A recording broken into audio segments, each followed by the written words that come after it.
Laws of nature being suspended versus somebody being under a misapprehension. I'll ask you guys, has anybody else witnessed resurrections lately, especially 3 days later? There are at least two major issues with this argument. First, a man resurrecting from the dead is not a suspension or a breaking of the laws of physics. The laws of physics are not some object floating out in the ether actively causing things. They are descriptions of what happens under a set of conditions with all else being equal. If I drop a pencil onto the ground, the laws of physics can tell me that the pencil will hit the floor under a certain amount of time and that it will exert a certain amount of force and so on and so forth. But if I drop the pencil and then you grab it before it hits the ground, nobody suspended the laws of physics. The all else being equal condition is simply not met because an agent has intervened. Similarly, God choosing to intervene in human history and causing Jesus to resurrect does not constitute a suspension of the laws of physics. Second, arguing against a resurrection by merely asking if anybody has seen one is silly. It's silly because if me not seeing an event undercuts any justification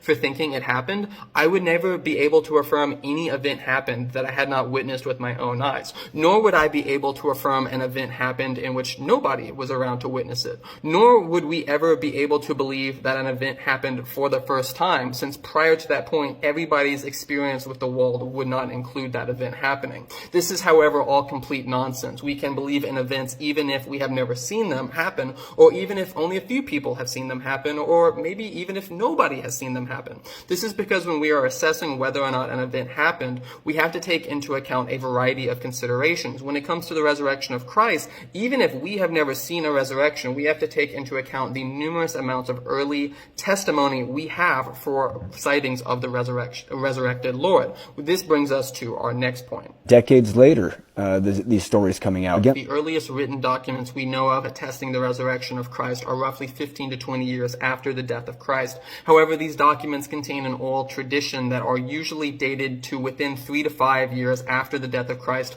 with some scholars suggesting they originated within the first 6 months of the death of Christ. And I'll ask you guys, if somebody resurrected from the dead, do you think that would hit the kosher newspaper right off the bat? In our modern culture, we can quickly disseminate information through written means across vast distances. This was not the case in the ancient world. Most people would not be able to read a newspaper if it was handed to them. So the most effective way of sending a message was not to write a book, it was to go publicly proclaim it. This is exactly what we were told the early disciples did. You said there are non-Christian sources that have documented this. What sources would those be that give us reason to believe this supernatural event did indeed occur? Christians don't need non-Christian sources affirming the resurrection. That doesn't even make sense. Anybody who believed that Jesus rose from the dead probably was going to be a Christian. This is like saying, I want a written account of what the Holocaust camps were like, but I won't allow any sources that use Jewish testimony. Or I want to know what the daily life of a slave was like in early American history, but I won't accept any books written by African Americans. It's dumb because you are disqualifying the very groups that were closest to the events in question and could thus provide the best information.